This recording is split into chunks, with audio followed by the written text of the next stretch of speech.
Today, a new edition of Let's Talk Battle Rap, a special edition. You guys already are aware of the Deconstruct series. We deconstructed the twerk battle with Verb. We did the Iron Solomon and Nitty. And back to the show, friend of the show, on the second time around, the kid Cortez, Murder Ave Gang, Brooklyn. We here. Welcome.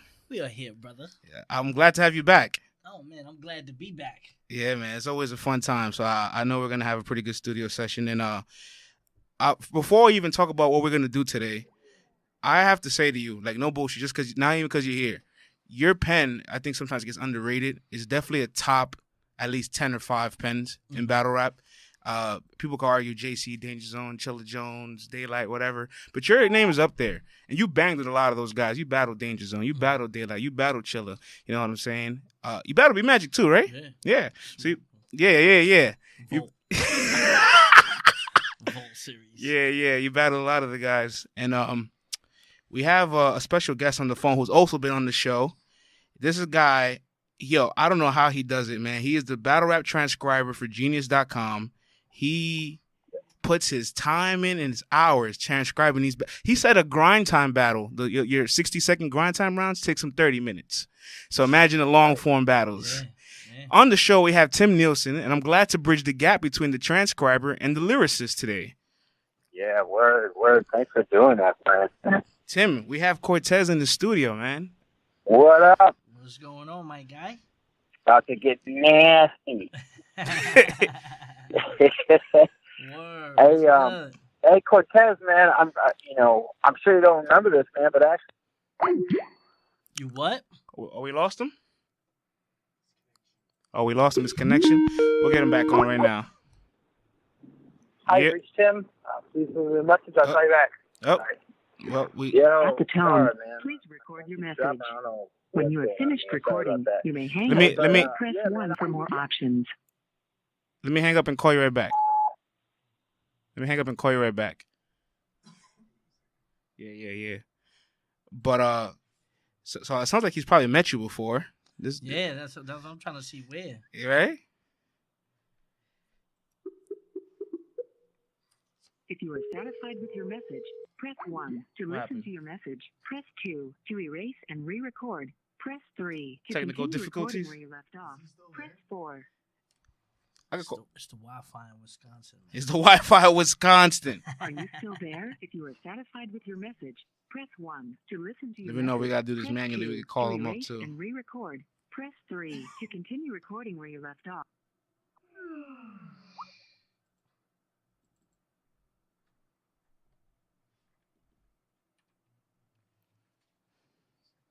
Yeah. Take your time. When I edit this, I'll put the beep, the technical difficulty sound, and we get it rocking.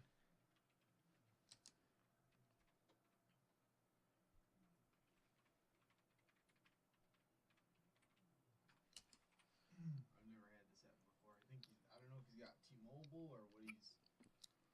Yeah. Why is it that people always throw T-Mobile under the bus? You got T-Mobile? No, I haven't seen T-Mobile. It's like niggas always, they don't say nothing else. Like, I don't know, It's gotta be T-Mobile. T-Mobile.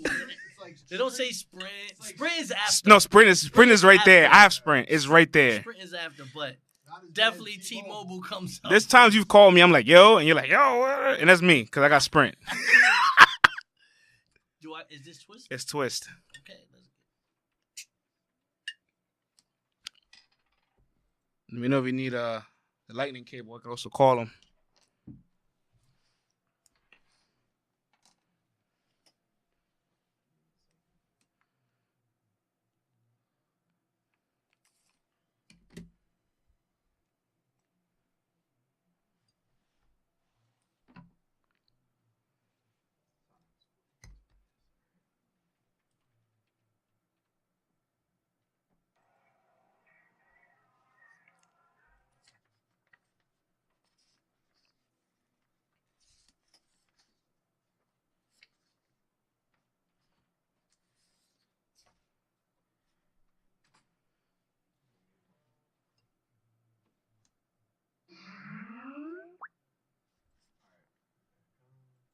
Need the number?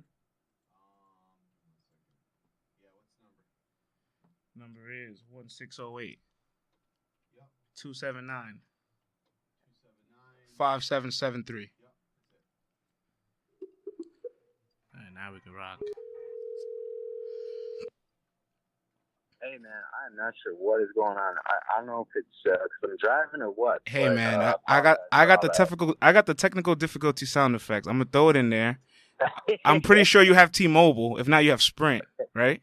No man, it's your cellular, man. Your cellular is usually dope in Wisconsin. But, It's that Wisconsin shit, man. I don't know anybody but you from that state. Just letting you know that. No, I'm the only one, man. I'm the only one. I'm the only guy here. But We back live in effect. So apparently you okay. met Cortez. Yeah, man. So I was saying, Cortez, I don't know if you remember this, but I actually met you at Blackout 6 in Toronto. Really? I drove from Wisconsin to go to the Wow. event, man. That was a hike, man. It was a hike, but it was worth it. Shit. And You Battle Is that Sharon. when I was about to say that's when I battled Sharon. Yep. yeah. And I was staying at the same hotel. And I just got out of the weight room or whatever, got done exercising. It was in the afternoon, and I ran into you and Big T in the hallway, and I was like, "Oh, dude, I gotta say something. I'm gonna kick myself if I don't stop these guys and just, big you guys up." And man, you guys were super dope. I mean, you just chopped it up with me for like 10, 15 minutes. I was sweaty and stinking and shit. So man, appreciate that, man. Yeah, you've been a real cool guy, man. So. It's nice to get to talk to you again. Oh man, appreciate that, man. I always try to keep humility. You get what I'm saying? Like I always feel like humility will get me further, and see it's things like that. If I was probably an asshole to you or something, you'd be like, you know what, man, let's get somebody else to do this interview. You know what I mean? I'm not taking none of his lyrics. Cortez lost every battle he's ever been. He sucks. Yeah. You know what I mean? So salute to that. But me and Big T, I that just sounds like us. You know what I'm saying? We be chilling it and we just be kicking it. We keep humble, man. You know what I mean? Yeah. You got to be able to connect with the people in order to appease to the people. Right, man. And that was on full display, man. So I appreciate that. And I appreciate you doing this and taking the time, man. I think this is going to be really dope. I'm really looking forward to going through some of these bars with you guys tonight. Yeah, because it's crazy now. I feel like this is going to be fun because I want you guys' reactions, and I want what you guys think I'm trying to do, and then I'll be able to tell you where my mindset was putting those certain bars together. I think that'll be the fun thing about it. Like, let's make this fun. Let's not just be technical and break down the bars. Like, I want to hear time and place. Exactly. Yes. I want to hear. I'll tell you guys exactly how I came up with it or what I was doing, and at the same time, I want you guys to be like, is this what you meant? Is this what this? Is this? You know what I mean? Like I want that because let's bridge the gap. Let's bridge the gap in what the consumer is and what the actual writer did. I think this is gonna be fun. And what I think so dope about this, man, is I'm sure there's gonna be shit that like layers that you put in things that Francis and I may not even have caught. Or just the general viewer. Oh, and definitely. So it's gonna make like a fire line even that much better. Yeah. And I feel like Genius saves me a lot because a lot of people go back and they be like, "Oh, that was sad. like because the little it be one word or one little word and stuff. Like I'm very very technical like that. So that's the fun for me. So I'm excited. I'm ready to go. Tim, I gotta ask you when you were transcribing Old Red and Cortez, did you stop for a minute and say to yourself, "Whoa, this is a really elite level of writing"? Yeah, man. I was blown away by the performance. Oh yeah. No, and there's a reason why everyone was talking about that battle and why people are holding Smack Volume 2 like in high regard because that battle was one. That was the first one on the card, right? That's the first one that dropped. No. Yeah, that wasn't the first one of night. the night. That wasn't the first one of the night. Mike P and Young Cannon was, but then remember there was a big 2-hour gap. There was a 2-hour gap, and then we came on, and that's when I had to freestyle to start off the battle. And what was so dope, man, is as a battle, kind of starting it, you guys are setting the tone, and granted, I guess I kind of view the Mike T as no shout. I don't mean to throw him under the bus, but I kind of view it as like a PG. Where it's like, all right, for that card? that's the opener. It was a free battle. It was the free battle on YouTube. It was the free battle on YouTube. You're right. That's what you're gonna call it. All right, right. Yeah, it was we the got freebie. that out of the way. Now let's get to the real battles. So I feel like you guys kind of set the tone. It's like, oh my God, this event is fucking insane. So yeah. I mean, that's the thing. I only do the battles unless it's like something really big that I know everyone's going to be wanting to see. Like, I wasn't a real big fan of K-Rock versus Hitman Holla, but I did that because I'm like, people are going to want to see those lyrics once that drops, because those guys are real popular. But all the other battles I just do because I'm like, this shit's dope. Yeah. I'm investing too much of my time to be, to be. Well, trust me, because since we've been going for me back, not to like it. You know, for us to be going back and forth lately, I realized like, damn, these rounds, like, because even how I write them, when I go back and listen, I'm trying to give you the exact transcript. So it's like, damn, I gotta change this. I gotta change this little word here, this cadence here, everything. You know what I mean? It's crazy. I want to start picking out some lines. I'm gonna jump to the second round of the O-Red battle. Of the O-Red battle? Yeah, okay. And I have it right in front of you there. If you wrote it. You probably know it. But yeah, but I'm probably scatter around. But this one line here that hit me because it didn't get a lot of reactions, and I was surprised people didn't know who this person was. When you said, "I draw on this crown, shots crop his top, I paint the streets with red, I Basquiat your block." Yeah, he's an artist, Puerto Rican and Haitian. So I love that you already got in touch with the Latin culture. Yeah. Your line after that is with the boy sufrito, hijo, let the chef cook. So you kind of like literally tied into like the Latin culture right there. And Basquiat draws a lot of crowns. That's what he's known for. He uses red in a lot of his imageries. That's why I said that. Yeah. I said I'm draw because Basquiat's an artist. Yeah. I'm drawing on his crown. Let shots crop his top. I'll paint the streets with red. I'll Basquiat your block. Like that was fire. You get what I'm saying? Like that. I mean, boy, it's the sofrito. Hijo, let the chef cook. I'm from Murder Ave. But since I couldn't Murder Ave, then fuck it. I'm giving red hooks. Red hooks, and if Brooklyn. you know Brooklyn, Murder Ave, red hook, like all that ties in. You know what I mean? So. Volume 2, I told you, Red, this your best look. You got to push from the fans on court. You think you Westbrook. If people know, if you watch the NBA, basketball, a fan pushed Russell Westbrook on the court this year. So, all that just tied in like that. You know what I mean? A lot of your bars come with like imagery, like an artist, a movie. We were gonna go into it, right? Because like the next little setup goes into a movie, a real old school movie, the 1992 Malcolm X movie with Denzel Washington. When you set it up right here, I'm the best out, head hunting, bow. I'm taking head counts, either check in or get checked out. I hit him with X amount, he'll be X'd out. Malcolm X style. See, out and style don't really rhyme, right? So then you broke it down, you made it rhyme. He'll be X'd out. I'll hit him with X amount. He'll be X'd out. Malcolm X style. Like, you know what I mean? Right. Because it's like I'm trying to tease, but I don't want you to see what's coming. Right. You get what I'm saying? Malcolm X style. Meaning he's going to burn, then die when I let it fry on red scalp. Now, everyone knows when Malcolm X, when he went to go dye his hair, when he was red, first off, his name was Red before he was Malcolm, and he was trying to perm his hair, so meaning you going to burn. His hair was burning, and that's how it would die. Facts. Red, meaning he gonna burn then die when I let it fry, because what it did, it fried Red scalp. And in the movie, when Denzel Washington was had to jump in the toilet bowl, had to jump in the toilet bowl and cool his head down and shit. Like, there's a lot of imagery of it. So when I'm thinking of that, I'm like, wow, that's crazy. Everybody just like said, like that's one of those bars. That wasn't a bar. That was a haymaker. And I feel like people didn't know how to react to it. I ain't gonna lie, that was probably like, I feel like battling O-Red, I felt like that was one of the most creative red lines that I had. You know what I mean? Like, that was one of my favorite ones. Because I was like, see, my thing is this. I could say die and burn and fry, but the fact that it lines up exactly how it did in the movie, like, I like everything to be chronological. Like, I'm type OCD. So it's like Malcolm X style, you know what I mean? He's going to burn, his hair burnt, then it died.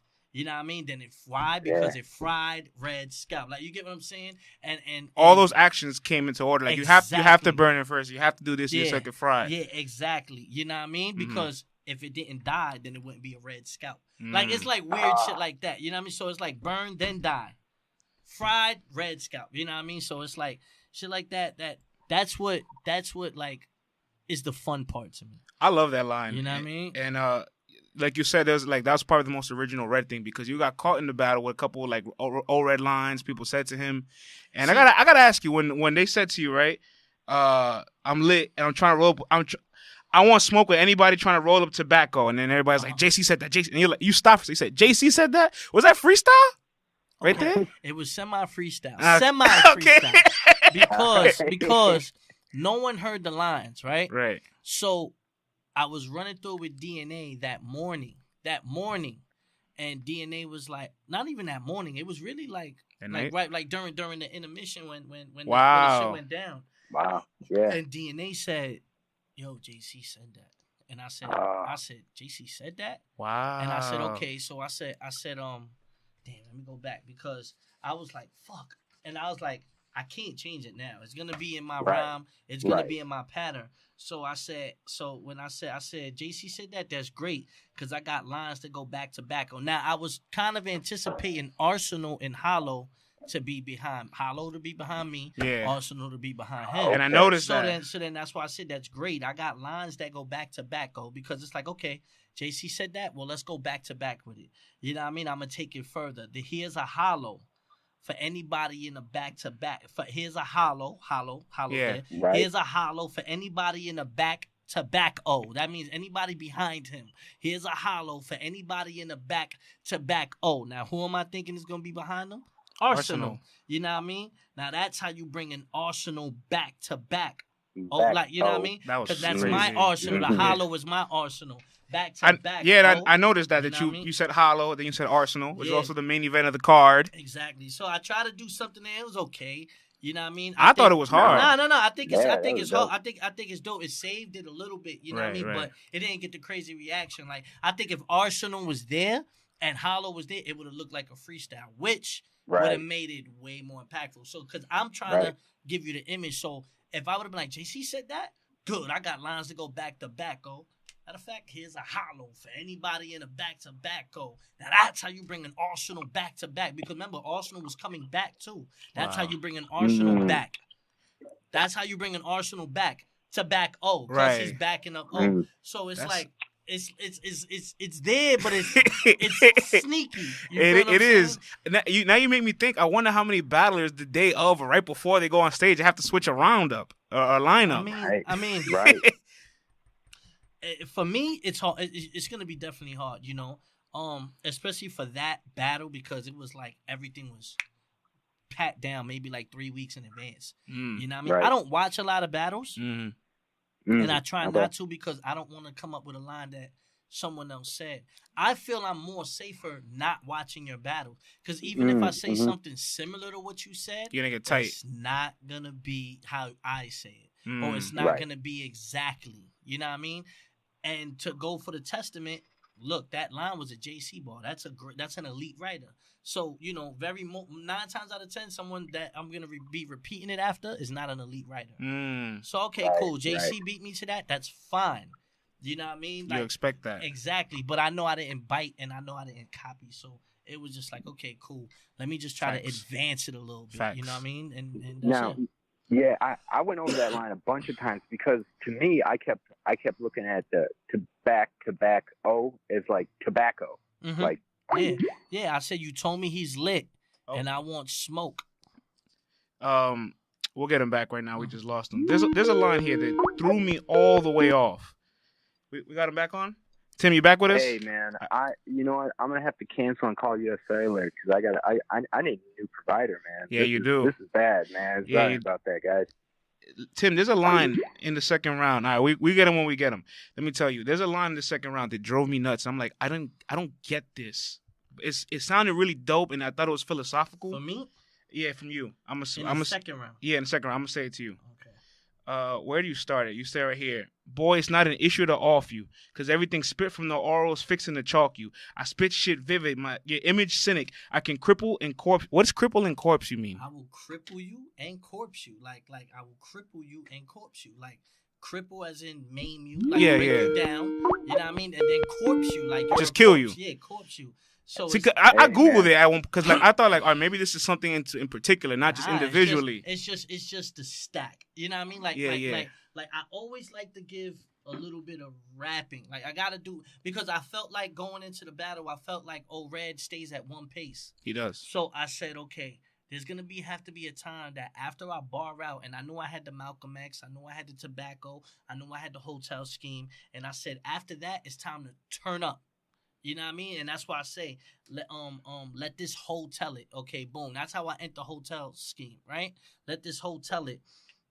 Let this hoe tell it it's gas. Like they're gassing me. If they're fueling the engine, that's why I move with discretion and rude with aggression, and it's all cause I ain't viewed as a legend. You know what I mean? Like, okay, boom, they sleeping on me. So all cause I ain't viewed as a legend. Ruger my weapon. Bah, bah, put 2 in your section. Who got the app?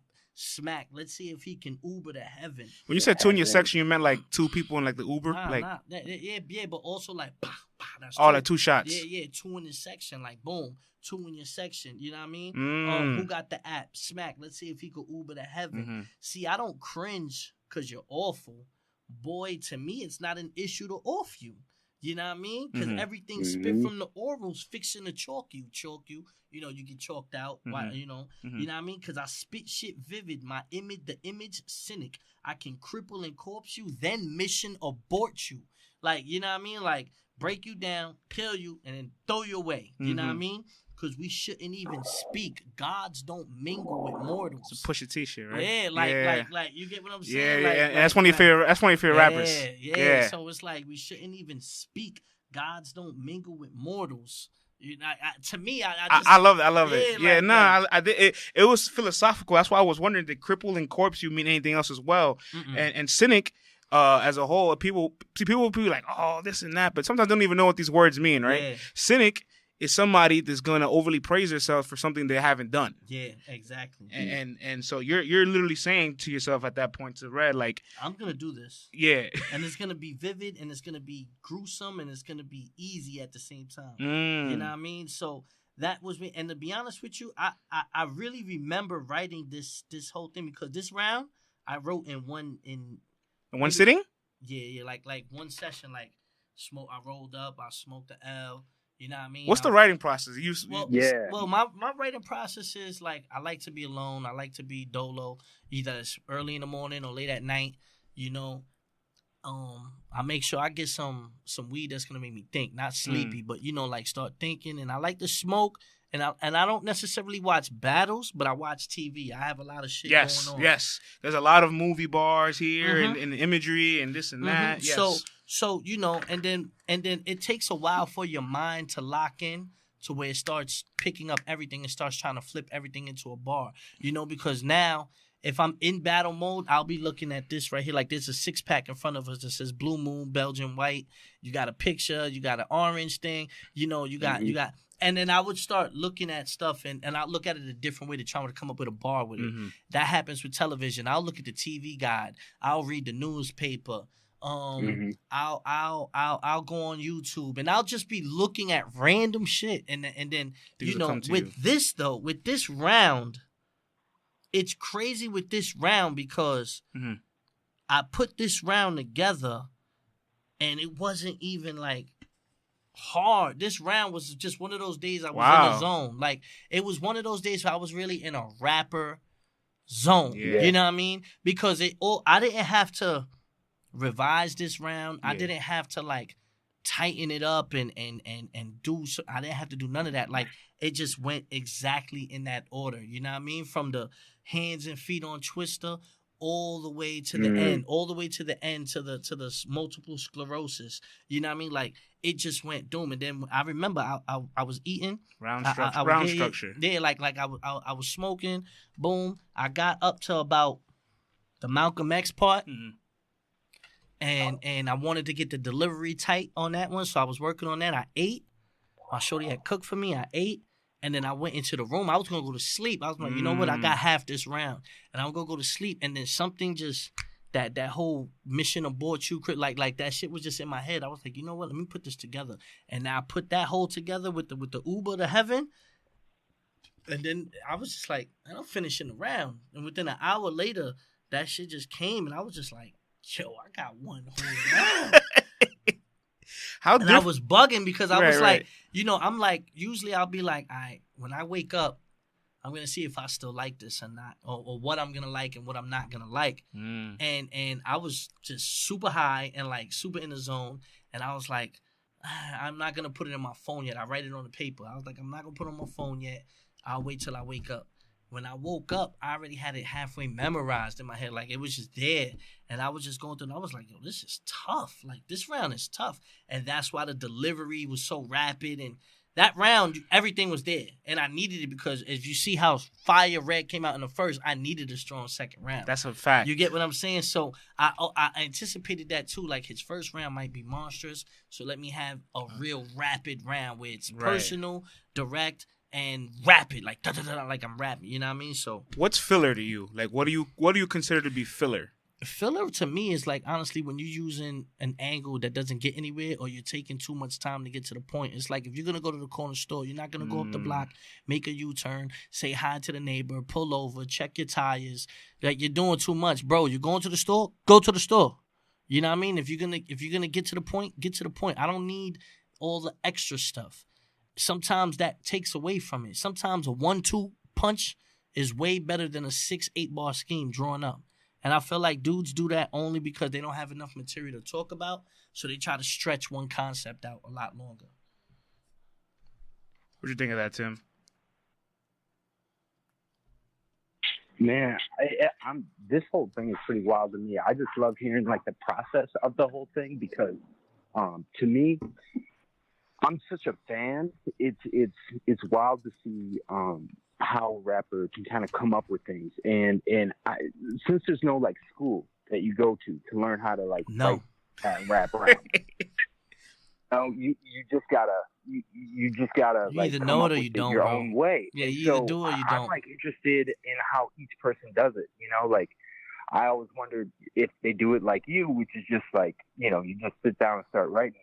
Or if it's like you just get concepts in your mind, you start, you know, writing those down and then finding a way to piece them together. Or if it's just, you know, random bars that come up to you, pop in your head every day as you're doing things. You know, like, you know, were you watching the Malcolm X movie and then you're like, yo, this line actually could work for O-Red or something like that. I wasn't watching the Malcolm X movie at the time, but I had watched it recently. I watched so things. I remember when I watched it, Red. I remember they called him Red, so that was always just in the back of my mind. So you know, when I was just writing down things, like I'll just take a piece of paper and I'll put O-Red in the middle, and then I'll just branch out a whole bunch of topics. You know what I mean? And it'll say Jersey, champion. You know what I mean? Right. Dreads, no dreads, a verb, his opponents, like, and I'll just have a whole family tree branch around his name. And then I'll start looking at the topics. It's basically like how, you know how like when the cops are investigating and they got the fucking drug dealer on the top of the wall. And all the places he could possibly be around. And everything around them.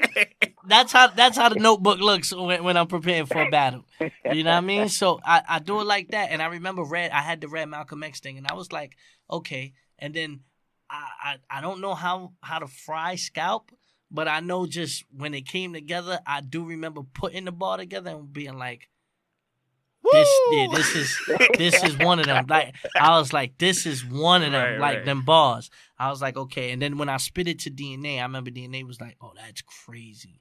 DNA was like, that's bananas. I was like, all right, cool. And then when I spit it to Math said the same thing.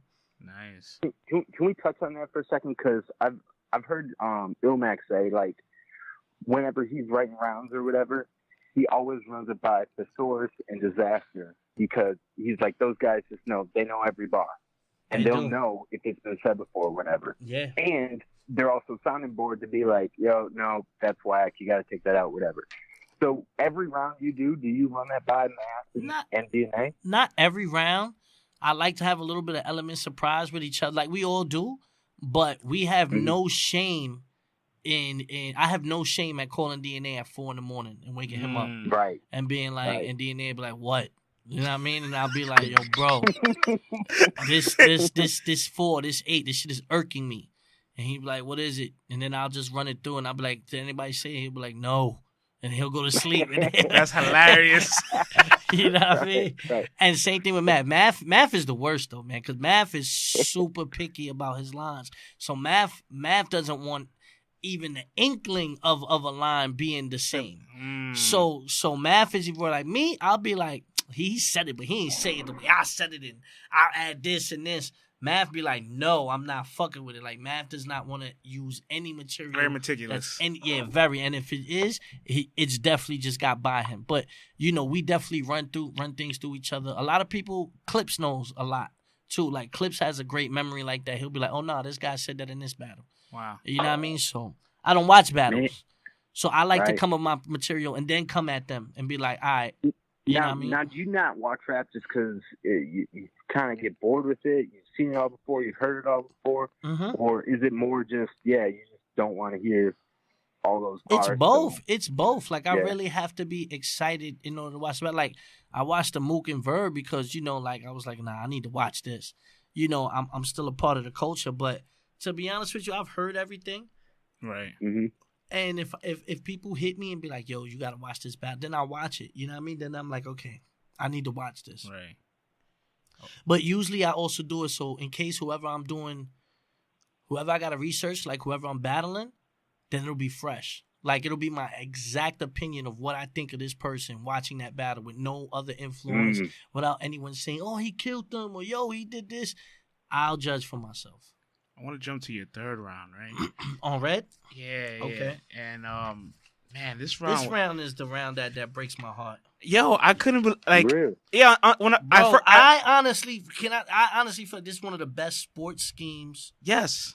In the history of battle raps.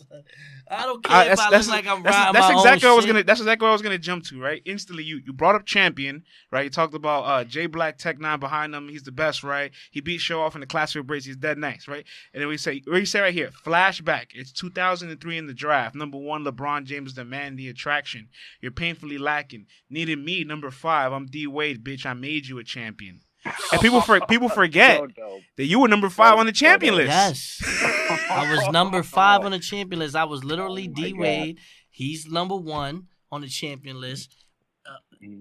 And he needs me to be a champion because, like, him battling me, him beating me made people say, yo, Old Red is the champion, son, because a lot of people thought I should have got it. Some people thought Nitty. Some people thought Rock. You know what I mean? But and you were his first battle after as a champion. Exactly. So it was like, this is solidifying it. And it was like, you needed me, bitch. I made you a champion. And when nobody reacted, bro, Mike, I thought I was going to shake the room. Wow. And I was like, that hurt.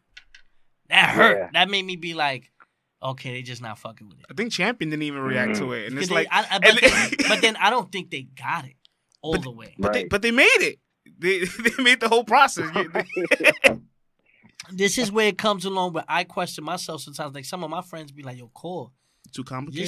This shit is too much sometimes. And you know, some people think I'm a simple writer. But no, there's times where I can really but I didn't feel like that was intricate. I felt like I broke it down enough. I can angle anybody. And when I do angles like this, I feel like I'm one of the best. Even if they don't, even if they never seen the champion panel, they follow basketball. They should know LeBron needed Dwayne Wade to get his first ring. Yeah. So that's more than enough. You get what I'm saying? So it was like that's why Red, and he's a super sports connoisseur. He loved it. He loved the. He said that was crazy. Like, he said it. So it and then people wanted to fake react. And they're just like, all right, we don't know why, but it must be crazy if Red's saying. They're like, fuck it, it's too late now. And that's why I said this round I'll break down the facts with Red, you know? Yeah. So I was just like, what? Then your Muhammad Ali scheme, I want to touch on that. You Muhammad Ali, you the greatest? Smack, it's a lie. That's why I got to snatch him of his title, because champion in his prime. Be scared to go to war when cash is on the line. Oh, my God. Muhammad Ali, you the greatest. Smack is all a lie. Yeah. Because, and then what they did when he was Cassius, they snatched him of his title. Yeah, because he didn't want to go to war. They took his belt, you know what I mean? And he was in his prime. You know what I mean? So he's scared to go to war. Why? Because Ali didn't want to go into the Vietnam. I asked you one day, like off the record, like, did you make that scheme because that day, March 31st, March 31st, Muhammad Ali lost to Ken Norton the first time, way back. So I'm like, oh shit, that's crazy that he pointed that out. Like, I didn't know that though, but that was just crazy that it all just tied in. Like that was a big day for Ali, you know. But then that's when I say wordplay. Cassius, Ali, go to war, boy, I'm making it hell. Cause your name ain't ringing a bell. Why? Because ding, ding, ding, ding, ding. That's the whole boxing thing. But that's also a slang. What we say, your name ain't ringing a bell. Your name ain't ringing no bells. You ain't a gangster. You ain't ringing no shells. So turning Muslims, the only way you made a name for yourself. That was crazy. And Clip saved me there. Clips was like, y'all bugging, y'all crazy. You know what I'm saying? Because it was like, all right, but this is a boxer. You're talking about his prime, 1970s, late 1970s. Were you expecting the room to really like? Oh, bro, I feel like Ali is common knowledge. Right. We, as a community, as minorities, we got to know our history. You feel what I'm saying? And you got to understand, I'm doing a whole champion scheme. I'm doing like, you get what I'm saying? With athletes in the mix. Yeah, so it's like Muhammad Ali. First off, I know Old Red turned Muslim because, you know, that's why he was wearing the skirts and stuff against Big K and all. You know what I mean? I know he changed his faith or whatever like that. That's why I think he cut the braids, to be honest with you. But either way, people weren't looking for Old Red. They weren't looking for him. They wasn't thinking he that nigga. So it was like, it made sense. Like, your name ain't ringing a bell. You ain't gangster. You ain't ringing no shells. Right. Like, you know what I mean? Like, nobody's scared of you. Turning Muslims, the only way you'll make a name for yourself. And that's what Ali did. Like, he turned Muslim and changed his name. You know what I'm saying? So I felt like that correlation was just like, that was perfect. Son, you ought to make me cry, man, right now, man. Hey, speaking of the whole champion thing, was there any concern for you going in, knowing that he had just won champion, he had something to prove? You know, not everyone was real happy with O-Red being champion of the year. Yeah, because him wearing the belt came in with a lot of aura. Yeah. I mean, and did that impact you at all? I mean, were you sitting there right and be like, no, man, I gotta push this up a notch because O-Red's he's got a point to make, and it can't be against me. Well, I always felt like me and O-Red was a match that should have happened a long time ago. I feel like it was perfect timing. I felt like there was a story behind it. I was hyped because I felt like we could have had the best. I still think we had probably the best battle of the night. I just think Twerk might have had the moment of the night. You know what I mean? But I feel like we were better than Arsenal and Hollow. You know what I mean? We were better. I told you in your face you would have beat the majority of the card. I would have beat everybody that night. You get what I'm saying? So I'm not worried about it. I just felt like, okay, this shows what my writing is and where my skill level is on a card. You understand? And if you don't appreciate this, I don't know what are you expecting? You get what I'm saying?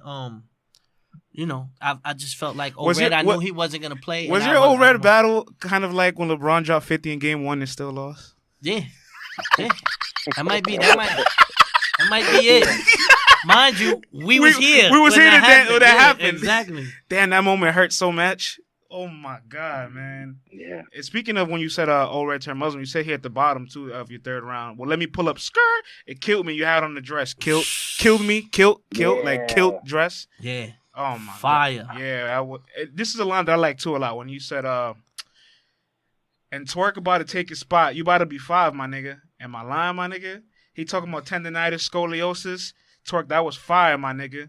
Because those symptoms is what I gave him when I retired. And see, those are diseases people use to have SSI and all these benefits, and they can't work. So like I caught that. I was like, oh shit, like these are things that people, because I've worked in like areas where like with clients and the social workers, and a lot of their clients will have a lot of these these diseases, these symptoms, these illnesses, and they collect the SSI, they collect the WIC checks and all that good stuff. And I'm like, wow. When you have these symptoms, you can't work. You're basically retired. Yeah. And I just felt like, because Twerk has said it, the scoliosis against JC and all that. Right. Yeah. So I was just like, you know what? I see Twerk. it's crazy because, you know, I knew Twerk was definitely going to be behind them. And that's my thing also. Like, I try to write knowing who's going to be there. Because it ties it in even more. You get what I'm saying? Like, I try to envision not just you, but who's around you. Who's going to be there. Who's going to be holding you down. Shit like that. That's deep, man. That's deep. Hey, your very next line about that is the vault. Oh, that line was crazy. So talk to me about that, man, because a lot of people bring up the vault, you know, the Cortez vault and all that shit. And I've heard you on interviews explaining why each battle was vaulted. And I mean, you just got bad luck, dude. I mean, it is crazy. You never salvaged that material? Salvaged it and used it? Yes. Like my Young Ill material is against if you ever watch me versus Meta. Yeah. If you ever watch me versus Meta, those are the exact rounds. The exact rounds I had. So like the way I and people love that battle. So I looked at it like people to say I was whack against Young Ill's, like, bro, you could just listen to the rounds right there and you could tell. I heard that when Young Ill battled you, he had, before he like choked and everything after the first round, he had one line that shook up the entire room and then just fell flat for the rest of the battle. I don't remember. You don't remember that? I don't remember that line, but I know he recycled one of the rounds too because he made a comeback and he battled some dude in the studio. I forget who, and it was right when V.I. the Great. Somebody like that. He said something about, this ain't a step down. This is the whole stairway or some shit like that. And I remember he said that to me. You know what I mean? But like the thing that happened with Young Ill is I didn't know until I got on the plane that he wasn't answering questions and that he wasn't picking up and Smack couldn't get in contact with him. Mind you, the whole Murder Ave flew out with me to Chicago. So, you know, Beasley and them, the day of the event, I'm thinking I'm not going to battle now. I'm thinking I ain't going to battle. You know what I mean? And then Young Ill shows up and he's all bearded up. He's just looking crazy. Right. You know what I mean? And he's like, yo, I got 2 rounds. Yeah. So then Beasley's like, yo, just battle 2 rounds. I'm like, 2 rounds? And he's like, yeah, in only 2 minutes. I'm like, yo, Beasley, my shit's just 3 minutes. Now you want me to try to cut it down and take a round out. And my shit was angled a certain way, like each round. So whatever I was going to talk about in round 1, I wanted to all to correlate in round 3. And it wasn't going to work out like that. So I was kind of tight. I'm like, yo, what the fuck? Like, how am I going to do this? You know what I mean? How am I going to jam this in and cut this out and cut this in? You know what I mean? And so I got to do that on the spot. And then when we go to battle, in the middle of Ill's first round, the mic went out. And then the mic went out for about 10, 15 minutes. It killed the energy of the battle. Oh, damn. He choked in the first 4 bars. His mic went out. I'm standing there on stage for the longest. So then I just rapped my verse, and I'm just like, man, this shit is trash. I'm not, you know what I mean? Like, it was uninspiring. It really made no sense, and I was just like, whatever. And I just spit it, lackluster. And then, people gonna sit there and say, oh, the battle was terrible. But, bro, it was already terrible, like, before anybody rapped. So then the next month when I got a check for Meta, I was like, oh, okay, I'm just going to get this check and use the same bars. And I did, and people loved the battle. Same thing with Tech 9. I had leaked out. My rounds are on YouTube for Tech 9, on my YouTube channel. I spit all 3 of them. Right. And everyone was like, oh, shit. You know what I mean? I smoked Tech 9. That had nothing to do with me. Same thing with Olavo. Smoked them. You know what I mean? You made a statement with that. Yeah. B-Magic. Smoked them. You know what I mean? It's just these niggas. Even Cicero. Cicero was almost voted because he choked. Yeah. You get what I'm saying? And that battle shouldn't have been voted. I was getting crazy in that battle. So I tell people all the time, I'm like, yo, man, like I used to tell Smack, like, yo, y'all kind of like hurting my brand, bro. Like, you might have the most 30s in URL if you count the vote. If you count the vote. For real. If you count the vote. It's at least 5 right there. Yeah. It's crazy. Hey, Cortez, can you tell me about the Uno Lavo battle? Because didn't Uno Lavo say like I'm gonna retire from rapping if I lose to Cortez? That was ugly. Then he was so bad. He was like, please fault this. You watch the 15. Cortez, there's a 15 minutes of fame interview right after the battle of me and Uno. We're standing together. He looked defeated. And you just look at him, and then look at me, And I'm smirking, and I'm trying to not like throw him under the bus, but he was talking too crazy before the battle, you know? Right. And smoked him, and then, you know, when he goes on and he speaks in the interview, he just like, they're like, Uncle Rod's like, oh man, so what's next, Uno? And he's like, oh man. Now he's doing I'm comedy. just gonna I'm gonna take some time off, man. You know what I mean? I gotta revise, I gotta revamp, man. I gotta do something else. He was like, maybe comedy, maybe I'll start comedy, but you know, Cortez got it, man. He just got it.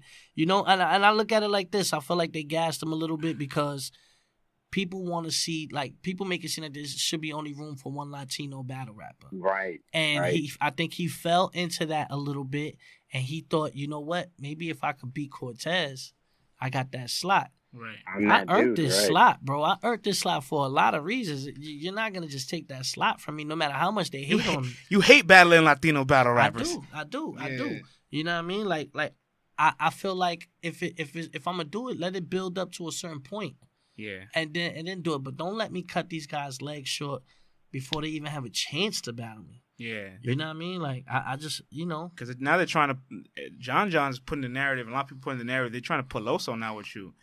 Well, as the top Latino? Yeah, like, to battle you. To battle you. I'm just like. When did John throw that out there? Recently? Yeah. Loso's on the show, and he was like, Loso said, John told Loso, hey, one day you're going to have to see Cortez. And I'm like, you know what? On a lyrical level, it'll be a dope match, but, like, there's no really need for it. There's no storyline. Mm-hmm. Well, there's a little storyline, but... Storyline could be built, but you know, I'm different, man. I'm just different. Right. I'm just different, man. You know, I see everybody's rooting for Loso right now, and I'm rooting for Loso. Let me not just say Eric, because I am too. Yeah. You know, I'm happy to see him. When I battled Riggs at Bullpen, later on that day, I shot a video outside the venue. And then after shooting the video, I was at the pizza shop and I was going to get some food, and I met Loso. And I didn't know who he was. He came up to me, he was speaking to me, we had a good conversation. And, you know, off the Latino shit, you know what I mean? Like, I remembered the convo, and I was like, all right, bro, I'm going to check out for you. And from there, then he had to battle with XL, and he kept on, he kept moving. I was like, okay, now, you know, especially once he did Gnome for Scotty, I knew he was going to been battle Scott. It wasn't a surprise to me. I just wanted to see him perform on that stage, and when he did, I was super happy for him. Mm-hmm. But let him get some. Really dope, man. Yeah, but let him get some other things under his belt. I think before that narrative comes out. Yeah, because like there's so much pain that I could talk. You feel what I'm saying? Like there's a whole angle that I could do to him that would just like it would be Prez Mafia all over. Wow. I could talk in a certain way. You get what I'm saying? That's my bro. Mm-hmm. You know what I mean? It's just a matter of. Yeah, man. Like let him get a few more wars. He got B Dot. Yeah. You know, I battle B Dot. You know, we're about to. I just want him to have a few more things on his belt. We're about to segue to the B Dot battle. What you gonna say, Tim? You had a question? Hey, yeah. You know what though, man? Now I'm actually really interested in seeing you versus Loso. Now that I know that there's like that's it. In those 5 minutes, he sold it. Hey, because Cortez, man. I think the best Cortez is the angler. Uh-huh. And I know you said you're the best angler, man, but like, I think your classic rounds, like the one we're about to do with B-Dot, your one versus Drug, your one versus Hollow Hands, those all had like a topic that you just wanted to address, you know? We're just like, yo, we're going to get into this. And you with an angle where you're like focused on that one thing, whew. Yeah, man, it is hard. Especially when it comes from my reality. If it really comes from my reality, I was just about to ask you that. Like, man. Let me ask you, right before we get into the B Dot round, right? Your first round with B Dot, it was interesting because you spent maybe a good like maybe 10, 12, 16 bars painting a story. 24. Okay, you painted, and that was a risk. Yeah, it was. I was about to say that it was very risky. You painted a picture, and maybe that's your story, right? Or I'm not going to assume, but it says your story. Before we even get into the battle, can you tell me a little bit about the human side of battle rap? Like when you're preparing, when life is like coming at you, all these things are going into place, and it's like, how do you prepare for these rounds, memorize it, balance these things out? I seen you did a documentary. They interviewed you, right? There's like a battle rap documentary asking like a bunch of battle rappers, what's the preparation like? What's life outside of battle rap like? And you talked about like how sometimes you have bills to take care of, you have this to take care of. And no better person to talk about the human side than you. Because when you were here last time, you told me a lot about the human side of battle rap, which people don't understand, and they don't give the artist enough like slack for or credit for when things come up. And seeing your beat out round is kind of like you literally open the whole window of your life. Tell me a little bit about that part of your life before we even get into the bars. Well, at the time, I was going through a lot. You know what I'm saying? I was going through like a breakup with my shorty of like 10 years. I was going through, I was moving, you know what I mean? There was a lot of street stuff going on, like real street stuff with my family, you know, a murder charge in my family, like just mad stuff. And the thing about it is, I always take the responsibility, like, if I was at a certain level, we wouldn't have to deal with this shit no more. Right. You get what I'm saying? Like I feel like you gotta understand I'm the meal ticket, and not saying it in a cocky way, but saying it on some shit like you have to provide. Exactly, and it's like I look at shit and I be like, damn man, if I had a deal or if I had this or if we was here, man, this nigga wouldn't have been here at this time and this shit wouldn't have went down. You know what I mean? Like you hold yourself accountable for a lot of these things? Exactly. Even if they're out of your control? Yeah, bro, because like I just want to see I don't do this for anybody else but for my circle to win. Like I want to be able to be like, yo, son, we did it. Like, you get what I'm saying? Like, we've been through a lot.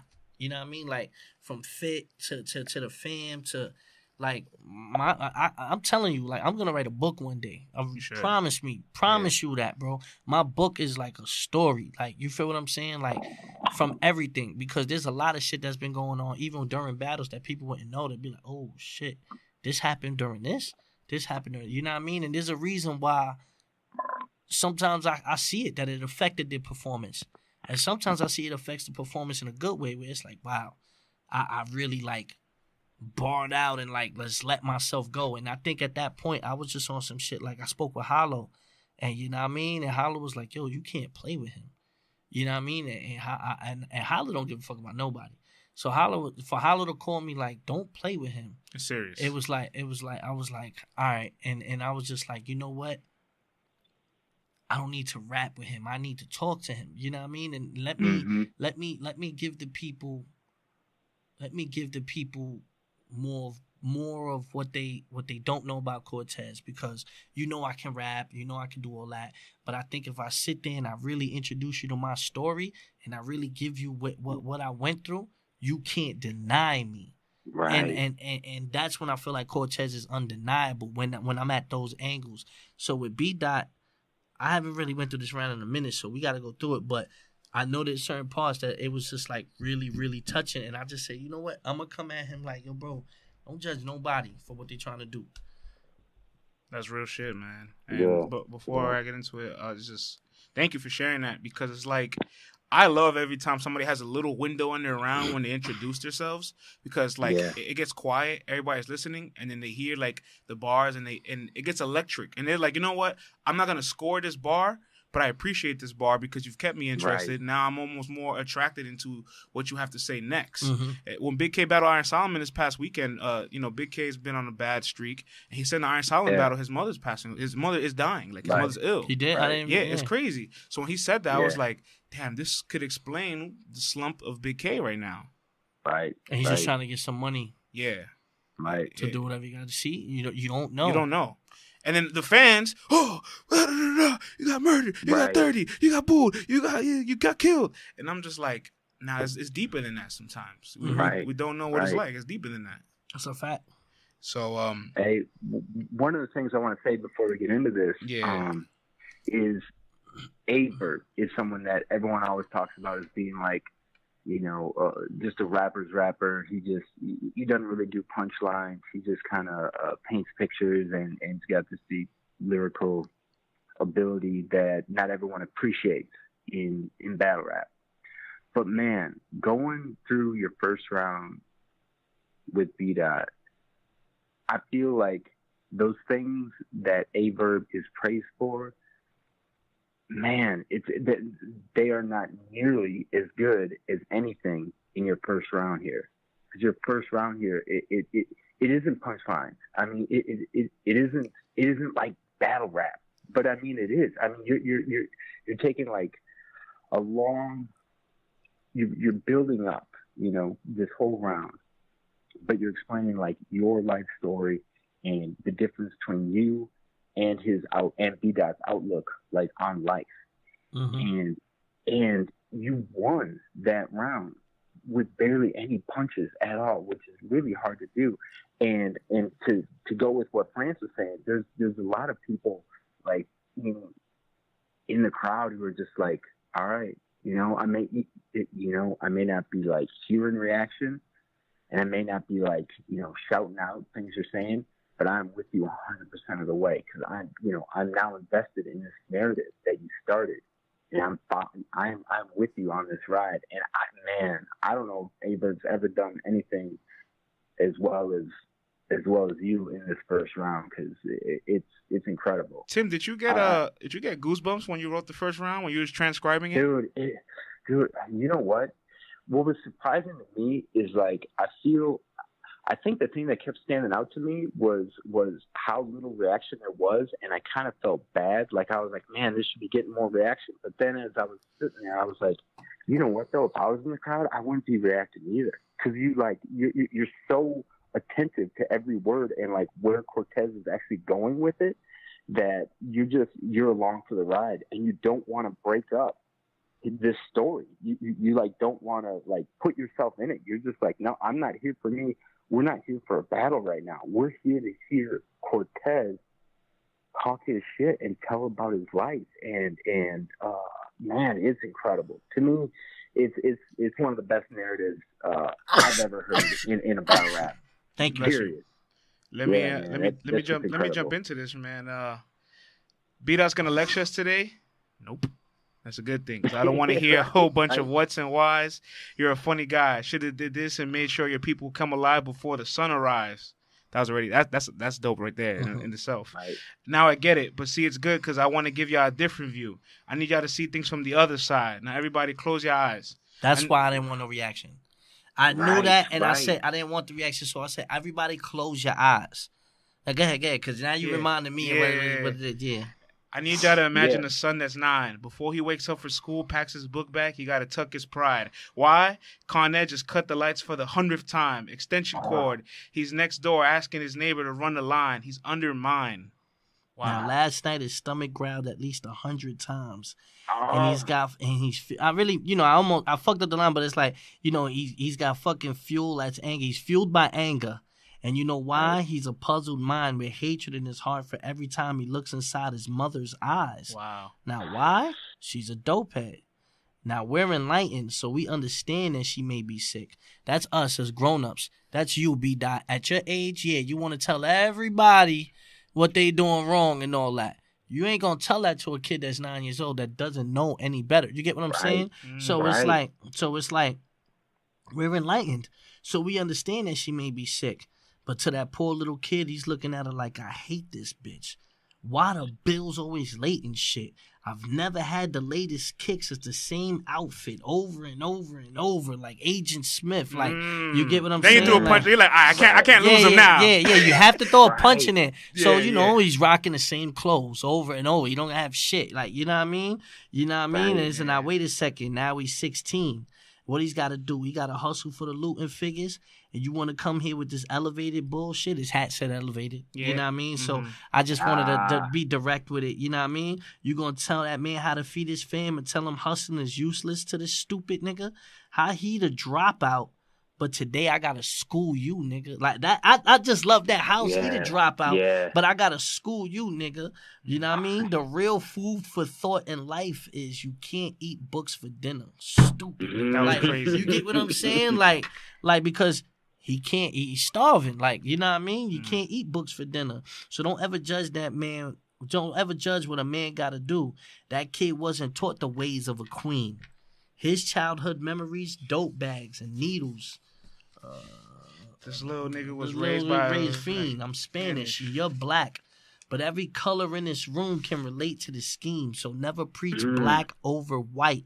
It proves you're colorblind and how you throw shade in between. So like the white and black. Yeah. The white and black you know what I mean? together. That's why I don't want to hear none of this shit he's talking about today. Right. You and I, we nothing alike. Different struggles with the same views and raps. We could have been brothers for life, but you're a walking contradiction. You popping guns now? Because I knew he would switch up. Oh, you knew knew he would switch up to the blush. I just had that feeling like. So then, if you knew, why didn't you counter right for that? Why did you take this approach? No, because I leave little things open to make it like the story fit, but I'm not gonna do the whole round just in case. You know what I mean? Right. Makes sense. You know what I mean? So it's like you popping guns now. Oh wow, you giving out sucker advice, and I don't want to hear that your fams mean like, oh, your blood niggas. You know what I mean? Your blood niggas, but your brother's polite. Right. You know what I mean? That's a play on words. Family mean, brother polite. You know what I mean? My surroundings weren't astounding. I was down and bummy. I slept on the train. I slept in my car. That's facts. But you know, I was proud because I was down for something. I was always street smart. I learned how to get empowered with $1, dummy. I learned the biz and shit. That's why I'm still spending Hitman holla money. 7 years. You know what I'm saying? Let's talk about it. The shit you talk is gossip. Just because y'all don't understand them, it don't mean that the boy's conscious. That's out of the Jay-Z shit. When he came at Nas, like, you know what I mean? Like, just because you wear kufi, it don't mean that he nice. Like, you know? Right. Right. It don't mean that the boy's conscious. It's J. Cole and a kufi. Y'all don't get it. It's all nonsense. And I don't got to diss the West to prove he's a false prophet. Now, remember J. Cole dissed Kanye with the song False Prophet. And I don't got to diss the West, meaning because B-Dot's from Cali. Right. I don't got to diss the West to prove he's a false prophet. And then you also doubled up. You rhyme gossip, conscious, and prophet. Then you did it again. The gossip, shit you talk about, is it logic or is it gossip? Because you rap like you're common and common, the rapper. Yeah. You rap like you're common and conscious and you're a prophet. I'd rather rap what's common and pop. Pop whip, not pop wits, but pot whip, like when you hustling. Pot in the pot, you know what I mean? And pot whip for the prophets. You're a blood that turned preacher. That image to me, it conflicts. See, I knew he was going to do that. Your blood turned preacher. So it worked out that first round. To me, it conflicts. Yeah. Your shit reminds them of the pyramids. My shit reminds them of the projects. Nigga, I seen it. So I just love that because when we wake up, nigga, we see them big buildings, that's the projects. You know what I mean? And I ain't never see a pyramid in my life. You know what I'm saying? That's on the bucket list. You feel what I'm saying? Facts. Right. You know, I seen this all before. While you was out preaching to them boys, we was scheming on the Lord. You study hieroglyphics, same shit. I just woke up to the graffiti on the wall. You know what I mean? That's one of your greatest lines ever, man. Oh my God, it's incredible. You know what I mean? R.I.P. murals for those that met fate, because you learned from books. My nigga, I learned from their mistakes. Like, you know what I mean? Deep. And you talking on this black power bullshit, so that's what excite fans, but you still chose organic over smack. So you working. And that was it right there. Like, knockout. Boom. Like, you know what I mean? It's attacking the cat and being like. Organic laughed at Organic's like, Nah, he know. He know. Beasley text me. Great line, Core. Great line. You know what I mean? Beasley saw that. Beasley was like, great line, Core. All right, Bees. You know what's up. You know what I mean? But it's really like in this round, I wanted to set up that, okay, B-Dot, you like to talk to people.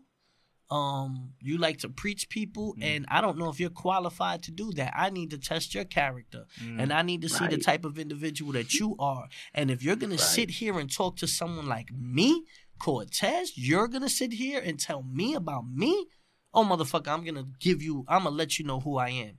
You know what I mean? And I felt like that's how it came across, you know, and Verb was with me. Verb was the only one with me. We had went to the Laker game the night before. Oh, nice. And, we was just talking, and Verb was like, "Core, that round is so cold." Like Verb was like, "Core, that round is so cold. Core, like Core, like you don't understand, son. Just say it. Just say it. Like you know what I mean. Don't overperform it. And you know what I mean. And you see when it's just one of the moments. You know what I mean. I just felt that the energy in the room that day, everything. It was just like it was great. You know what I mean. The elements worked for the place. Oh yeah, definitely. But what I think's dope about it, man, like you got some punchlines in here but it wouldn't have connected as well had they just been mixed in there with a bunch of other punchlines. Like if it was just all punchlines and scheming like the whole round, saying it wouldn't have been as personal. Organic over smack. It would have, it would have still been a hot line, but it's so much doper because of how the whole round is constructed, like around this. Oh my God, it's great, man. Thank you. Wow, man, I'm blown away by it, and it worked out because the first round he came out punching, he came out with the blood stuff, he came out with this and that, and his first round was crazy, but it's almost like you nullified it. And that's the power of you know this very well because you've done this plenty of times. Counter writing, and that only comes with being intuitive, being smart, and being strategic, knowing what your opponent's gonna do. So you're like, all right, I'm gonna write this, so that way when they say it, it's gone.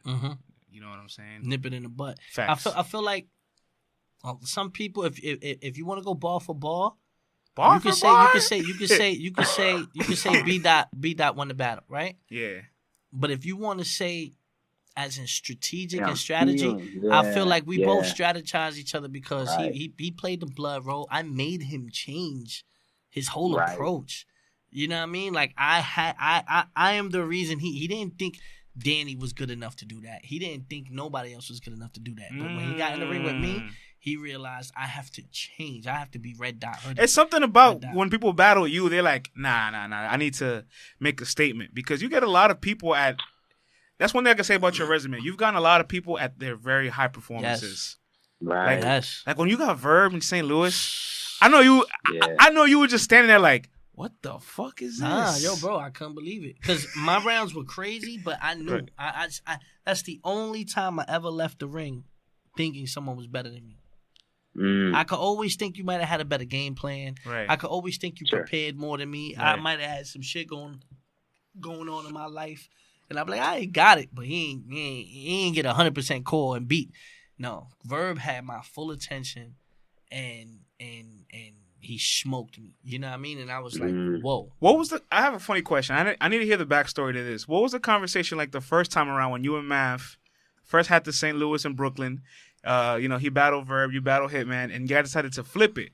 Math battles Hitman, you battle Verb. Was there like a whole conversation between you and Math about it behind the scenes, and you guys just prepping together, laughing about it? Because it's crazy how it worked out. It's crazy. Yeah, it's crazy. I mean, I put together that card. That whole card I put together behind the scenes.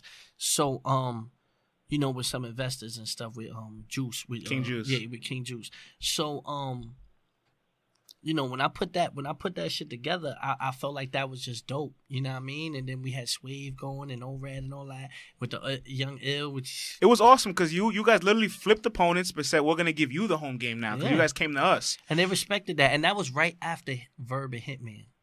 They battled already. Yeah. So it was like it was the next time that they got to go in the city and headline again. So, and that's something I didn't realize. Like, hold on, I'm going against Verb fresh off of the Hitman battle. People love him right now. I didn't realize how much of a force he was at home. Even though you see him against Hollow, you see him against Hitman, you see him against Arsenal, he's no joke at home. Verb is the king. Like, you know what I mean? Right. So, I was like, fuck. You know what I mean? It is what it is.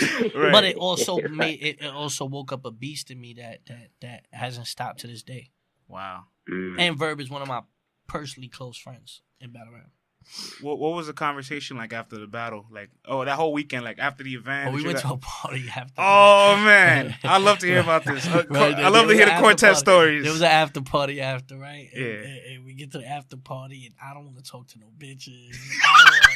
I don't want to pop no bottles. Because you tight. I'm tight. I'm salty.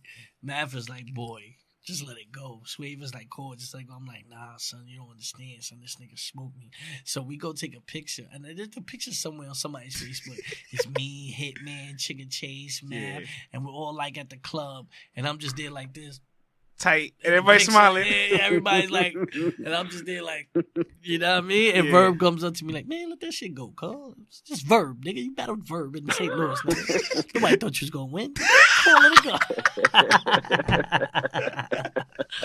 go. I'm like, fuck, man. You know what I'm saying? But, it's a learning experience. That's why now, when I go to these places like B-Dot in Cali and Disaster in Cali, that shit not happening. It's not. Right. You know what I mean? Right. You guys must have been laughing the whole night as well when you got to be the witness of Young Ill's the first debacle. No, because well, that was before the battle. But no, I'm saying you and Young Ill against you was the first time Young Ill ever did the Young Ill, and then you guys, he about to battle Old Red, and then he did it again, and you're just like. I think the funny thing is, right before he go, I'm talking about literally, like while they're miking up. Yeah. I'm backstage. I'm like, yo, Ill, you good?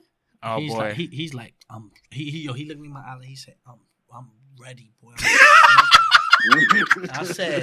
I went to my man, just Sanchez. I'm like, yo, son.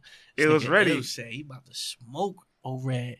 He was like, oh, word, let's go watch this shit. So, boom, we go to the bar. We go there, and that nigga start, I'm going to get a freestyle. No rounds. And I'm boo like, me, because that's what I said to do. Just boo me. Yeah. And I'm sitting here like, what the fuck? He just told me. Yeah. Oh, I'm about to smoke him. Like, look me in my face. Like, why you had to lie to me, nigga? You could have been like, I ain't gonna lie, son, my shit kind of shaky, but let's see. You know what I mean? Like, nah, nigga, he looked me dead in my eyes, like lied to me. So I was like, oh shit, this is crazy. Hey, speaking of that, man, Cortez, you're known as being extremely consistent and never choking. You know, well, not never. He's had a few. I've had a few, but early days, very early. That was a setup, man. The Total Slaughter was bullshit. But prior to that, I mean, but everything else, man, it's you just got a reputation for that, man. What are you doing that no one else is doing? I think I just fucking really fucking just care about my craft. You understand? Right. Like I do a lot more. I do the music. I do all that other shit. Yeah. So I ain't, you know what I mean? I look at it like, this is what I do. This is how I pay the bills. Bro, I hate memorizing. That is the most annoying part of battle rap to me. Memorizing. Right. You know what I mean? Especially when it's the week of, because you got to put extra pressure on yourself. With Old Red though, it was kind of good because like I was memorized 2-3 weeks in advance. I was actually just comfortable. You understand what I'm saying? And I feel like that was better because it works with the delivery. It works with everything, you know? When you mentioned the memorizing, there was a line in your first round that I'm like, when I was reading it, I said, I know for a fact you got tongue twisted trying to memorize this shit. When you was like, what's up, boy? You better ball up or call up. Mayday, eh? Because we out here on the blocks every day they ain't. Act trippy, red beefing with the Treyway weight. We put hood on red... I'm slipping up on it, and I have it in front of me. I put hood on red necks like the KKK. I know you probably like. It's crazy because it's like, what's up, boy? You better ball up or call up for Mayday, eh? But we out here on your block, and every day they ain't. Act trippy, red beefing with the Treyway weight. I put the hood on red necks like the KKK. But now because it's there, but the Treyway weight must have dropped you nuts. Yeah, you know, trippy red. He's beefing with Takashi, Treyway. You know what I mean? So it was like, okay, but it was the ball up, call up for Mayday because I kept skipping it. And then I was like, man, why I keep skipping this part? This part is hard. I gotta get the hood, the redneck shit. Yeah, you know what I mean? So I was like, but yeah, it is. You're right. That was the tongue twister. It's crazy. And then you also had like another one towards the end of the first round when you was like, your life's a no-go, oh. Plus you got exposed for kissing hoes after sucking the bros. That's a no-no. He said, whoa, that's a no-no. Oh, it's a lot of O's in that shit. Yeah. But no. Like, it was just like, translation, you a bozo, oh. Like, you know what I mean? Just to be funny, you know what I mean? This is a line that I felt like is so slept on right after that. Right after that, I don't understand if people got it or if it's just not that crazy. The jacket line, the look at me, I ain't lacking. Red suited for a thriller, I ain't jacket. Yeah. That's crazy. That's Michael Jackson Thriller. Red suited for a thriller, but I ain't jacket. I thought that was like hard. Yeah. That shit was crickets. I was like, okay, next ball, on to the next one. Like, you know what I mean? It was Old Red's building, man. Mm-hmm. Had to be, bro. Had to be. Hey, is it ever hard to like overcome from that? Like you're practicing, you're like, yo, this line's gonna hit, and if it doesn't, because people don't catch it or whatever, is it hard to just be like, oh shit? I mean, I always play for the camera. Is your brain like stopping and being like, oh fuck, that didn't work, or are you just like, boom, I'm already on to the next bar? Well, if you notice. As the Old Red battle continued, I started playing to the camera a lot more. Yeah. Because I just knew that, okay, I know what I had was hard, so I knew that in order for me to make an impact, I would need to make sure that on camera I come across a certain way. What's the real win in battle rap? The building or the camera? Because I think the camera's always win. You know why? Because when you go back and watch, how many times have you gone back and watched the battle, and your opinion is completely different? Facts. You sit there, what the fuck was I thinking? Yo, Hey Cortez, man, this is gonna sound bad because I got you on the phone, but when I saw it at Blackout, when you were at went against Sharon, I was like, man, Cortez lost 3-0, you know, like this is bad. But you go back on camera, it ain't like that at all, man. It ain't like that at all. But I remember right after the battle, I was like, man, Sharon just 3-0, and my boy's like, I think it's way closer than that. And when it finally came out on YouTube, I went and watched it, and I was like, he's right, man. Man, you know what? Sharon lost, and that's crazy. But I think it's because we're in Toronto. That's Sharon's hometown. The crowd's really fucking with them, and you just kind of get caught up in that, man. Yeah. But when you go back on video and you watch it, you're like, okay. I think I was just in my feelings at that time. Because Sharon knows how to get in the moment immediate reaction. Yeah. Right. I don't really care for it sometimes because I feel like it's no knock on Sharon, that's my bro. But I don't like a cheap reaction. Like I don't really care for the cheap reactions. Like you know, he'll sit there and just say a couch line or you know, something that's okay. Right, yeah. Instant gratification. You know what though? Look, I gotta vent to you about this, right? And this upsets me about you, right? Not about you, but like as a fan of yours. When you were a surprise battle Summer Madness 6, because it's the 6 Summer Madness and you haven't been on one yet. I want to hear you be on one. I want to see you on the flyer. I want to see you get do the promo and get the proper due to respect. Because it's crazy to think that you went through the first one, the second one, the third one. The third one, which was like the debacle one that no one liked. You weren't even on that one. But I turned that one down. Oh, so they asked you. Yeah, I know that one was a nasty one. Yeah. That was a nasty They were trying to get anybody on it. And even you weren't on it. I was supposed to be on Summer Madness 1. It was supposed to be me and Disaster. Wow. No way. Yeah. Wow. Yeah, that was supposed to happen, and it just didn't happen at the last minute. Our sponsor backed out. Wow. Okay. That would have changed the landscape of a lot of things. But Summer Madness 6 was your first one in a surprise, so I'm kind of tight. Like, come on, man. Cortez is bigger than this. He doesn't deserve a surprise battle at Summer Madness. Right. He needs a full Especially for the year I was having last year. Yeah, absolutely. Right. And your battle with Twerk, I felt like you spent a lot of your time showing everybody, yo, I can do Summer Madness. And you went for the instant gratification. In the first couple lines, pop out the blue, this and that. The salsa came out. Yeah. And a lot of your lines against Twerk, I felt like it was effective and it won. And I feel like you definitely won clearly in the building. That might be one of the battles you lose on camera. Yeah, you feel like I lost that battle? No. I think you won. But when I see the feedback on it online, that people say going back on camera. Yeah, that going back on camera. I'm more shocked that people have Twerk over you on camera, and I'm like, I just think it's the Twerk wave right now. But I also feel like they try to throw that. I feel like they try to throw that under the bus a little bit. Yeah, but I thought it's one of his clear losses. Like you, I Mike feel like P. Mike P. Wavy. You feel what I'm saying? But I feel like, especially for the stage we was on, I just swagged on them. I'm over there popping bottles. I'm smoking a blunt with my niggas. We laughing. Just having fun. I had to swag on him all the way. Yeah. I'm dressed better than you. I got Robin Rhymes behind me. There's a couple of nice shorties there. I'm grabbing, fucking with the crowd. I'm smacking it. Like, now I'm just swagging. I knew you were outclassing them when the first round a line didn't hit. He said, they sleep. And I'm like, you're the first battle of Summer Madness. They can't be asleep. Nah.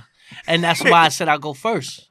Because I said I'm gonna put the whole building pressure on him. Because I knew I knew they was dying to see me. I knew that especially last year, there was a real push for Cortez to be on Summer Madness. So when I seen that, I said, all right, cool. So I know they want me. And then when Smack introduced me, how the building went crazy for me, I said, oh yeah, I'm definitely going first. And I know I'm gonna do the cha-cha and the salsa, and I got the fucking the Oshkosh Bagash, and I got the Bop Out the Blue, and I said, this is gonna hit. Yeah. And that's the whole thing. I popped out the blue. Like, why? Because you didn't know I was gonna be on the card. You know what I mean? You know, the board popped out, and it was just boom. You set the tone, and then it's like, the ball's in your court, homie. You know what I mean? And I knew him. It doesn't matter how good he is. I knew he hadn't been in that situation. Exactly. You know what I mean? Even right now, like he's still not getting it all the way. But I feel like that's just because he's taking too many battles. Yeah, I can't get over the fact that you and Disaster were supposed to battle Summer Madness 1. Do you know how different your career probably could have been? Because you got to think to yourself, that event, right, the lavalier mics weren't working, so they had the handheld mics. You've battled already with handheld mics, so you can battle ice like that. You exactly. You can do your thing with the handheld mic. Disaster's not a handheld mic rapper. And, you know, a lot of the people that didn't have the delivery or the cadence that needed the structure to move, they had the handheld mics, got bodied that day in the building. Math, Miles, Verb. Disaster could have been one of them. And that was the first time we seen the big 3-0 bodies in the big room.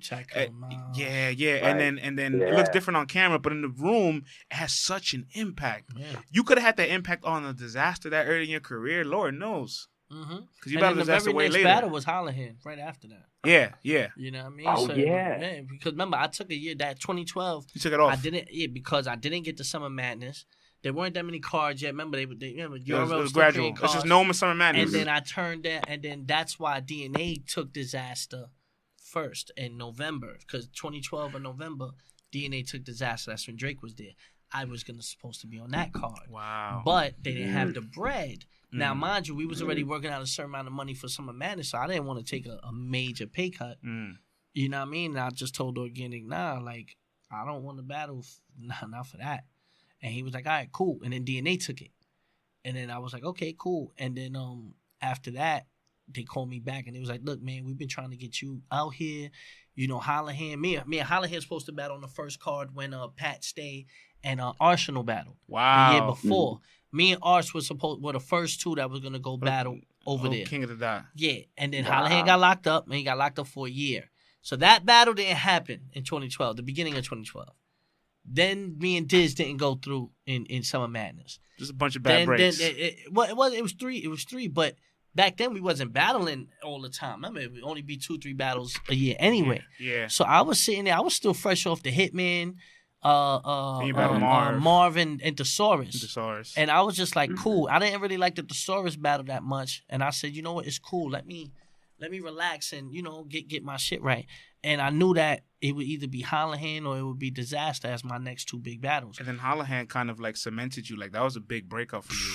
But how much of a risk that third round? I actually have the third round here too. Yeah. How much of a? I do actually. I was really hoping we would touch on this. Man, yeah, we got 10 minutes left. Let's Man, this is the one that third round, man. That's the one that everyone like knows as Cortez's like most infamous round. I mean, it is. That round I still get stopped to this day.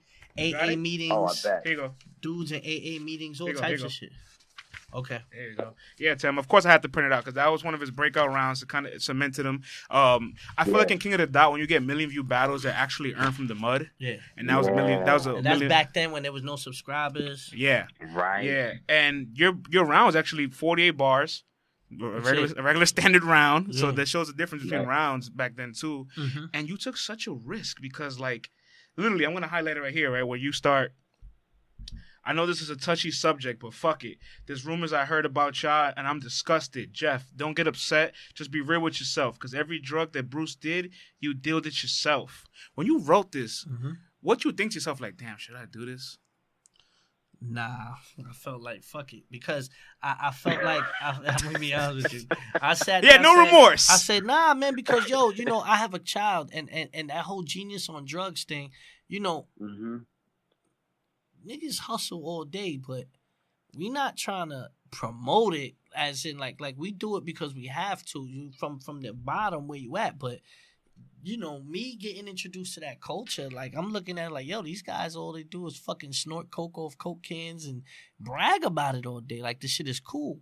And everybody was running behind Hollihan. Remember, he was the King of the Dot champ, genius on drugs, Hollihan. Right. Even the whole battle. This is the funny thing, because in the battle, he's doing it. Oh, my next album, Empty Bottles and Syringes. Remember? He says that. He ends the battle. I should be running the Ultimate Rap League because I've been on smack my whole life. Wow. If you see that when he says that, my eyes open up like, Bing, bing, bing, bing, bing, bing, bing. Counter writing time. If you look at at PH, right. PH grabs my jacket like, oh, this is gonna go crazy. Like PH is like, rest in peace, PH is But I tell you, I don't know if we spoke about the last time, but I said I was there dolo. PH just popped up. Oh, PH just popped up because he had a show in Buffalo that night, and he drove over 4 or 5 hours. He said, "Fuck that, I'm gonna go hold down core." And I spit the rhyme to him in the hotel room, and he's like, "Oh, bro, we gonna fight." He said, "It's gonna be a riot, bro. I'm telling you right now, they really love Bruce B like that. He just passed away." And I said, fuck it, my nigga, because some things just need to be said. Some things need to be put out there. And if we going to turn the culture and push the culture, nigga, we got to take risks. This was so early before anybody was doing anything like this. Like, I always feel like this round influenced Verb's third and Lux's third because their thirds came the same year. Yeah. But mine was the first one of the year. This battle happened in January. Verb and Hitman happened in March. Yep. And then Lux happened in August. Yeah. And I feel like this round influenced those two. I don't care what nobody says. And I'll tell you who influenced this round. Mav's third against Rex. I will say that. Really? You know what I'm saying? Because that was the first time I heard a real talk third round. And I felt like that was something I could do. And Everybody I was like, felt you know it. what? Yeah. I said, you know what? That's something I could do.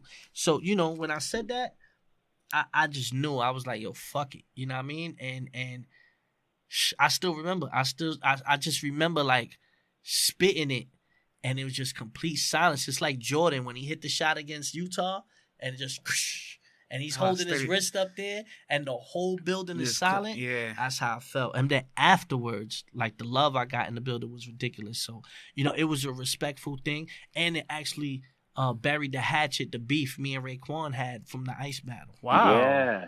You know what I mean? So, yeah. Yeah. How to Hollahan? I love watching that battle just to see Raekwon grimace through the whole thing. He's just like, I can't believe he's saying this. Yeah. Like the whole, after every line, he's just like, oh, damn. It's great. But Raekwon says that's the biggest battle. He'll never forget that battle. Like he's like, cool, I've been in a lot of battles. He said, that battle I'll never forget. He said, that was amazing. Yeah. That's how I met Joe Buttons. Joe Buttons tweeted me the next day because that battle happened Saturday night, and King of the Dot dropped it Monday morning. ASAP Avocado. ASAP Avocado. It went so crazy that they knew somebody was gonna try to bootleg it or something. Right, like they didn't know and King of the Dot knew they had a gold mine battle. Everybody was so. I remember they had rap music, the forum, and everybody kept quoting my third, and they was just like. And if you notice, that's like those little 3-4 months is when everyone started getting on Instagram. So that was the whole, like, if you look, my Hollahan post is like my 3rd or 4th post ever on Instagram. So it was like all the shit was just happening at once, and it just went, wow. You know what I mean? And they dropped it that Monday. World Star picked it up within 10-15 minutes. Because it was going so viral. And then the battle hit 1 million. When the battle hit 1 million, I was bugging. Yes. Because I was like, that shit went faster than me and Hitman. Yeah. Than me and Conceited. Yep. Than all of them. And I was like, oh, shit. You know what I mean? So. Before we get out of here, Tim, I would love for you to tell Cortez a little bit about your process when you're actually making these lyrics. Yeah, man. So one of my things, so I only do battles that I really like, whatever. So let's just say... okay, like for instance, I got the Gully versus Gannick 2 card, right? Mm-hmm. I watched you versus A-Ward, and I'm just like, this shit's incredible, you know. And I know there's a lot of layered writing in that battle. Yeah. And I know you said on Champion it's the best Gully versus Gannick battle ever, and it easily is. Mm-hmm. So on after something like that, I'll rewatch the whole thing, and I just tape it. I just take like the voice recorder off my iPhone, and I just tape it off the video on demand. From there, like convert it, whatever, put it in my iTunes, put it on my phone, and then I got a DJ app. So it's like an app. It's called like Edit Mix or something. Doesn't matter. Anyways, it goes into this app, and I listen to it through my iPhone. And I start transcribing it. And what's dope about this app is it's set up like a turntable. So you say something, I start transcribing it, right? I can pause it, unpause it, whatever. But if I'm like, yo, what did he just say? I just literally put my finger on the phone and I rewind the turntable, like the virtual It's turntable. fucking crazy. To like hip hop bring is me back. It's crazy. Yeah. So I mean, even transcribing is kind of hip hop. You know what I mean? But yeah, man, it's been a pleasure to talk with you, considering how many of your battles I've transcribed, just because you're really fucking dope at what you do. Mm-hmm. So this is really cool to get like an insight into what goes on behind the whole process of it. Mm-hmm. I mean, I appreciate the hard work. I know just me transcribing my own shit, I'm like, yeah. So I know you trying to decipher and all that, but what you guys are doing up there at Genius is genius. You know what I mean? Like I'll be honest with you. You know what I mean? And I think it's super dope. And I'm just glad to know someone like you in those positions, and that honestly takes the time out for the actual art of writing. You know what I mean? And lyricism is incredible. Exactly. So I'm super humble, bro. And anything you need from me, you got. That's dope, man. That's really, really dope, man. Hey, did you even know that your Cortez conceded battle just hit 1 million? Just now? Just recently? Yeah, well, maybe. I know like part one. Like part that. one. You mean part two? Yeah. There's 2 parts. Yeah. See, that's how old it is. Yeah, but let me see something. Hold on. That's crazy, isn't it? Damn, Tim, you the man, bro. This is yeah. I think it's part 1, man. Yeah, part 1 is at 1 mil now. Yep. Wow. Oh, damn, 8 years ago. That's dope, Shit. man. Yeah, that's another crazy. Classic, man. Me and Tay Rock is at 908. Me and Tay Rock is at 908. That should be the next one. You got so many of these, man. That's the kind of wild thing about it, man. My favorite part about 2012 was the end of the year when they kind of looked at you as a gatekeeper too, and they made you the first time. Your first main event on your row was against Tay Rock, and they used it as for Tay Rock's shot. Mm-hmm. Yeah, man. They did that, and I didn't want to battle Tay Rock. I wanted to battle K-Shine. And I didn't understand it. I didn't understand why. And I kind of slept on Rock a little bit. You know what I mean? Like, I will say that. But, like, I was like, damn.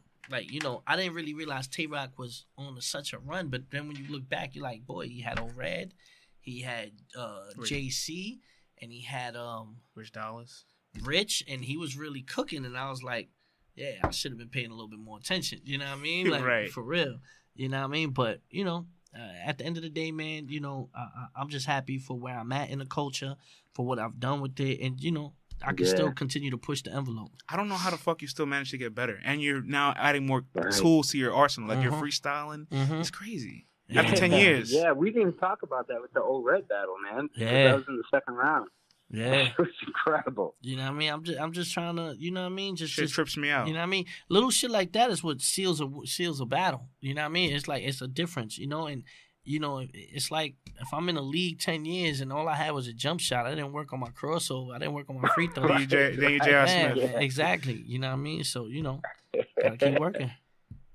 Man, is there a battle or a specific round that you feel like doesn't get the love it should? Like something that you wrote where you're like, man, this is. I do feel like my third against A-Ward is crazy. I feel like my third against A-Ward is crazy, but it's a scheme. But I love that battle.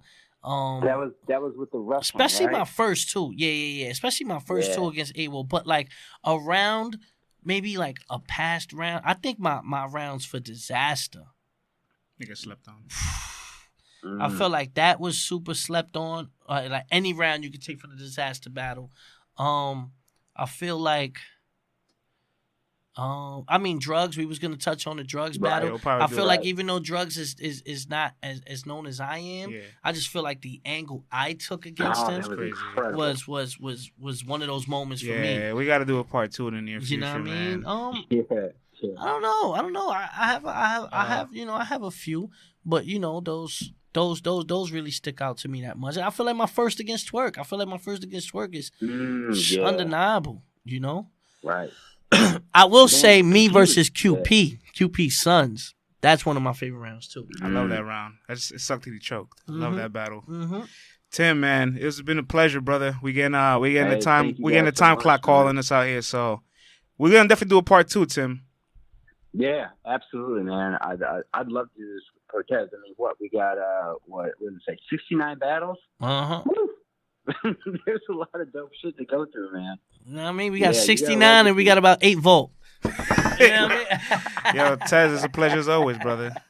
All right, man. Word. Listen, man, All if right, y'all not thank doing you. anything, whoever's tuned in, this Sunday is the Bodega Brunch. Pull up. We got free alcohol. Well, we got a free happy hour. We got alcohol. We got food. We got merch. We got hookah. We got 420 vendors. We got everything there. It's going to be super dope. Pull up 2 to 8 p.m. this Sunday, August 26th, the Bodega Brunch. Hit me up. And everybody, thank you for listening to Deconstructed with Tim and Cortez. Definitely like the show. Subscribe, rate. Thank you for listening.